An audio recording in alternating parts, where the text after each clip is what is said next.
எல்லாருக்கும் வணக்கம். இன்னைக்கு நம்ம அந்தாதி ரீஹாப் யூடியூப் சேனலோட 30,000 சப்ஸ்கிரைபர்ஸ் செலிப்ரேட் பண்ற விதமா எல்லாருக்குமே வந்து கிவ் அவே பண்ணிட்டு இருக்கோம். இன்னைக்கு நம்ம கூட ஒரு மேடம் வந்திருக்காங்க. உங்க பேர் என்ன மேம்?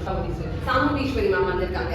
சோ நான் சில ஜெனரல் क्वेश्चंस கேட்பேன். அந்த क्वेश्चंஸ்லாம் பதில் சொன்னீங்கன்னா நீங்க எடுத்துக்கலாம். சரிங்களா? சோ ஃபர்ஸ்ட் क्वेश्चन, இப்போ சில பேருக்கு காது கேட்கறதுல பிரச்சனை இருக்கும்.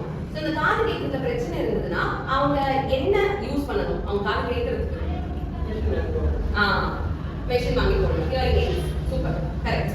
அடுத்த क्वेश्चन, சோ இப்போ ஒருத்தவங்களுக்கு வந்து காது கேட்கல அப்படின்னா அவங்க யாரை போய் பார்க்கணும்? டாக்டர். எந்த டாக்டர்னு சொல்ல முடியுமா? காது டாக்டர்.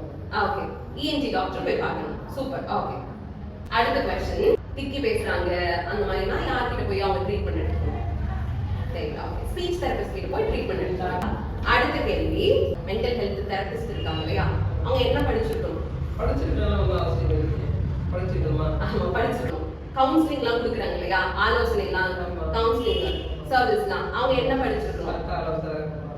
சத்த ஆலோசகர் வேற, அவங்க நியூட்ரிஷனிஸ்ட். இப்போ மென்டல் ஹெல்த், இப்போ உங்களுக்கு ஒரே டிப்ரெஷனா இருக்குன்னா யார்கிட்ட போய் பேசுறீங்க இல்லையா, ஸோ அவங்க யார்கிட்ட, அவங்க என்ன படிச்சிருக்கணும்? தெரியல. சரி, ஓகே, ஃபைன். கடைசி क्वेश्चन, உங்களுக்கு அந்த மாதிரி என்ன சிம்டம்ஸ் பார்த்தா உங்களுக்கு பக்கவாதம் வரப்போகுது அப்படின்னு உங்களுக்கு தெரியும்? கை படுத்தா தூக்க முடியாது. கொஞ்சம் வச்சு எனக்கே இருக்கு. ஓகே ஓகே, எனக்கே இருக்கு. கொஞ்சம் படுத்துமுன்னா டக்குன்னு கை தூக்க முடியாது. கொஞ்ச நேரம் எடுத்து வச்சுட்டு தான் தூக்கணும். கால் வந்து இழுக்கும்.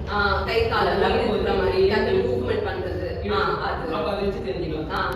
வேற ஏதாவது இது ஒரு வகையான சிம்டம். வேற ஏதாவது பக்கவாதம் கை கால் மட்டும் எனக்கு தெரியும். ஓகே ஓகே, சரி. இங்க ஞாபகம் இழுக்கும். அப்ப தெரிஞ்சுக்கலாம் இது ஏதோ இருக்குது பக்கவாதம்.